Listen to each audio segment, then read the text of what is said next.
Democracy की बात कर रहे हैं और आजकल पत्रकार के ऊपर जो है एफआईआर करके जो है उसको सलाखों के पीछे बीजेपी वालों ये बोल रहे हैं कि कांग्रेस ने 70 साल से राज देख रहे हैं खबरें राजधानी सुबह। मैं राजेश कुमार, अभी हमारे सामने जो बैठे हुए हैं कांग्रेस के प्रतिनिधि हैं और बिहार प्रदेश कांग्रेस के सचिव रह चुके हैं।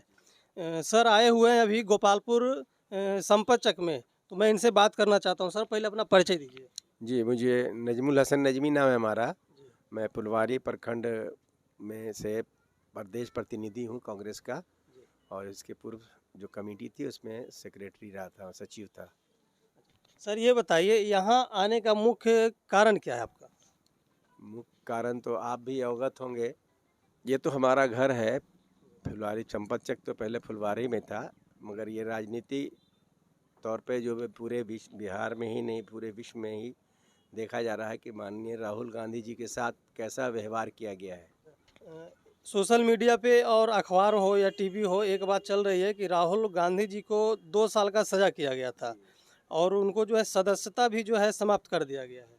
देखिए, कोर्ट ने जो निर्णय लिया गया है वो तो उसको पार्टी देख रही है, मगर क्या इसके पहले भी लोगों को सज़ा मिली है कि नहीं मिली है, भाजपा वालों को या अन्य जन वालों को? तो ये ताड़ी जो है वो मतलब घंटों के अंदर उनको निलंबित कर देना, घर से उनको बेघर कर देना, क्या ये इतने 3-4 टर्म के एमपी हैं, पूरा परिवार उसका देश के लिए कुर्बानी दिया, इंदिरा जी ने कुर्बानी दिया, राजीव गांधी ने कुर्बानी दिया, स्वयं वो 3-4 टर्म से वह एमपी हैं। उसके बाद फ़ौरन उनको घर खाली करने के लिए कहा जा रहा है, उसके बाद उनको निलंबित भी कर दिया गया। चलिए, कोर्ट का निर्णय है, हम लोग देखेंगे। कोर्ट ये किसका कौन कोर्ट है भाई?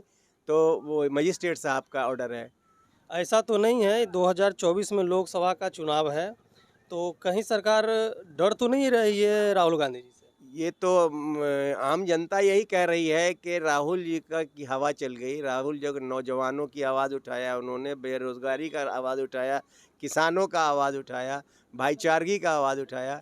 इससे आपने देखा होगा, आप तो खुद मीडिया के लोग हैं, कि लाखों की संख्या में लोग दौड़ रहे हैं, बूढ़े दौड़ रहे हैं, बच्चे दौड़ रहे हैं, छोटे बच्चे दौड़ रहे हैं, युवा दौड़ रहे हैं, और सबका अपना अपना दुख राहुल जी ने सुना, और राहुल जी ने पार्लियामेंट में आवाज़ बताई, उठाया कि जब मैं यात्रा में था तो किन किन बातों का मुझे सुनना पड़ा, और इससे हम बहुत विचलित हैं कि देश सरकार जो है जवाब दे कि कोई एक आदमी जिसका 600-700 नंबर था कहीं पूंजी में, और आज दूसरा नंबर हो गया है, कि इतना जल्दी कैसे हो गया?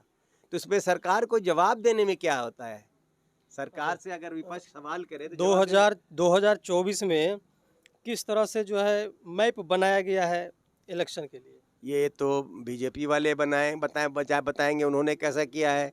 हम जनता के बीच, जनता कांग्रेस की तरफ से। सरकार कांग्रेस की तरफ से कि हम लोग घर घर जाएंगे, हम लोग गांव गांव जाएंगे, और जा करके कांग्रेस का जो प्रोग्राम है, कांग्रेस की जो नीति है, उनको हम बताएंगे। राहुल जी का जो संदेश है उसको बताएंगे, और लोगों को बताएंगे कि जो आपने परिवर्तन किया, आपको जो भ्रमित करके ये कहा गया कि ये सरकार निकम्मी है, और प्रधानमंत्री मुँह चोर ने बताइए, उनके ज़माने में जो आर्थिक विकास हुआ, पूरे दुनिया का जो है आर्थिक स्थिति समाप्त हो गई थी, और मनमोहन सिंह जी ने उसको कंट्रोल किया। अब उसको उनको बदनाम किया गया।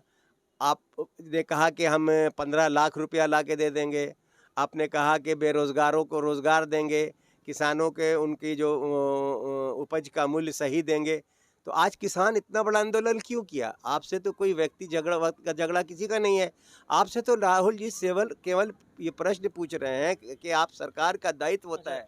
बीजेपी वालों ये बोल रहे हैं कि कांग्रेस ने 70 साल से राज किया है और बीजेपी अभी कुछ दिन से यहाँ जो है चल रही है, तो क्या ये कहना क्या सही है गलत है? भई वो ज़ाहिर है कि वो 2014 ही से तो वो सत्ता में है।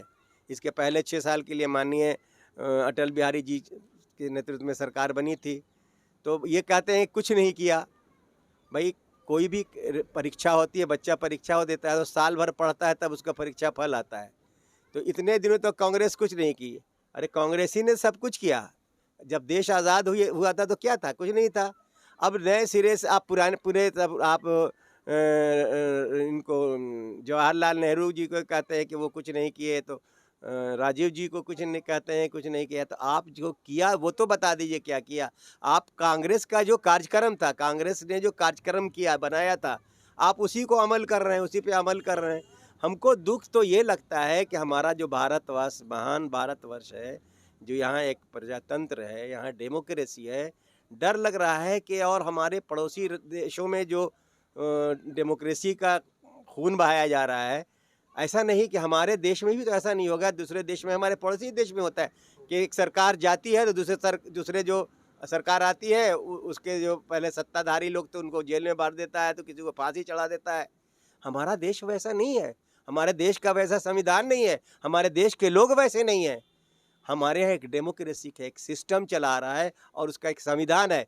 संविधान के अनुसार डेमोक्रेसी की बात कर रहे हैं, और आजकल पत्रकार के ऊपर जो है एफआईआर करके जो है उसको सलाखों के पीछे भेजा जा रहा है, इस पे क्या कहना चाहते हैं? अगर पत्रकार गलत है तो जाएगा, अगर पत्रकार गलत नहीं है, कोई भी साधारण व्यक्ति ही है, अगर उसको साथ, नेता को छोड़ दीजिए, ऑफिसर को छोड़ दीजिए, पर कोई भी आदमी अगर दोषी है तो कानून उसका तो साथ लेगा, कानून उसका लेगा, उसमें संज्ञान लेगा।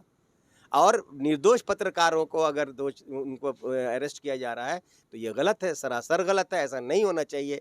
ये डेमोक्रेसी के खिलाफ है।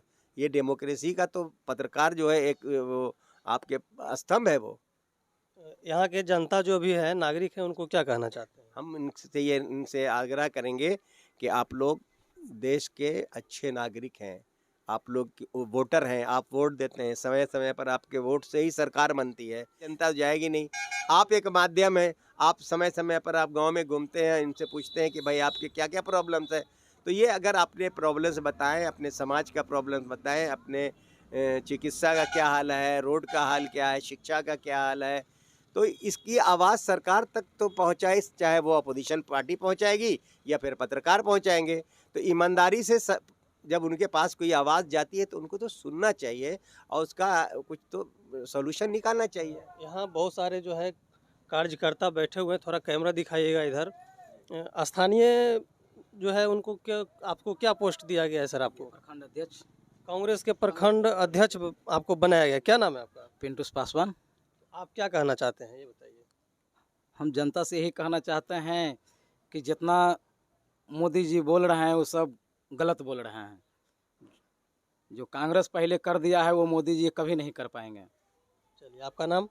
मेरा नाम अमन कुमार है। आप क्या हैं? हम वार्ड पार्षद हैं, नगर पार्षद संपत चक। अच्छा, आप क्या कहना चाहते हैं, ये बताइए। हम यही कहेंगे कि देखा जो है कि झुकाव देखिए, उधर चलना सीखिए और देख करके ही लोग को चुनिए, ऐसा कैंडिडेट चुनिए। यानी कि मेन है कि विकास होना चाहिए, पंचायत लेवल पे हो, ग्रामीण लेवल पे हो, क्योंकि बहुत सारे जो है सिर्फ रजिस्टर में ही रह जाता है, विकास वहाँ मेंटेनेंस हो गया, गांव में विकास दिख नहीं रहा है। तो मेन मुद्दा है विकास होना चाहिए। और कुछ कहना चाहते हैं सर? राहुल गांधी जी का ये मैसेज है कि कांग्रेस कार्यकर्ता घर में नहीं बैठें और जनता के दुख दर्द को समझने की कोशिश करें। अब जो है पैलेशियल पॉलिटिक्स आप नहीं कीजिए, आप जाइए समाज के अंदर जो कठिनाइयाँ हैं, जो परेशानियाँ हैं, उसको पार्टी लेवल पे हाई कमान को दीजिए। हाई कमान जो है पार्लियामेंट में आवाज़ उठाएगा, असेंबली में आवाज़ उठाएगा। काम तो करना सरकार को, किसी भी पार्टी की सरकार होगी उसी को काम करना है। तो अगर वहाँ पर कहीं, जैसे मान लिया ये संपत चक है, संपत चक में कोई प्रॉब्लम है, कोई परेशानी है, रोड का है, नाले का है, गली का है, शिक्षा का है, स्वास्थ्य केंद्र का है, राशन कार्ड का है, आपके पेंशन का मामला है, और सरकार को कान खुला न रखना चाहिए, हमेशा कान खुला रहना चाहिए कि जिस जनता ने मुझे वोट दे करके सत्ता में बैठाया है, मुझको तिल से ताल तक पहुंचा दिया है, तो उसकी बात हमको सुननी चाहिए और उनके जो प्रॉब्लम्स हैं उनको सॉल्व करना चाहिए। यही हमारा संविधान कहता है, यही डेमोक्रेसी कहती है। धन्यवाद सर, आपको जानकारी देने के लिए। बहुत धन्यवाद। हमारे चैनल के माध्यम से जो लोग देख रहे हैं, आप उनको क्या कहना चाहते हैं? मैं ये पहले तो उनको बधाई देना चाहता हूँ रामनवमी का और चैती छठ का, रमज़ान का, कि सब लोग सौहार्द के साथ जीवन गुजारें, अपने बच्चों को शिक्षित करें। अगर आप अस्वस्थ हैं तो अच्छा इलाज कराएं और आप एक अच्छे देश के महान नागरिक हैं होने का अनुभव करें कि मैं छोटा नहीं हूँ, मैं बड़ा हूँ, मेरा बहुत दायित्व है। तो आप अपने अपने अपने वैल्यूज़ को समझते हुए आप एकजुट हों और राजनीति बुद्धि लाएं, पॉलिटिकल अवेयरनेस लाएं और किसी के बहकावे में नहीं आए। हम देहात में ही रहते हैं, गांव में ही रहते हैं, बड़े लोग सीधे भोले भाले होते हैं, फ़ौरन भाग जाते हैं। आपको भागने की ज़रूरत नहीं है।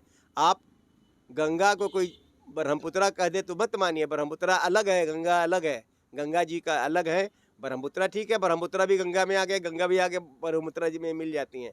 मगर जो शुद्ध सही है उसको हमको स्वीकार करना चाहिए और आवेश में आकर के कोई ऐसा काम नहीं करना चाहिए जिससे हमारे देश का, हमारे समाज का, हमारे क्षेत्र का नुकसान हो, हमारे बाल बच्चों का नुकसान हो। अगर हम जिसको बैठाया हमने, अगर वो हमारी बात को नहीं सुनता है, अनदेखी करता है, तो आने वाले दिनों में हम उनको अपने वोट के शस्त्र से उनका पलट देंगे तख्ता।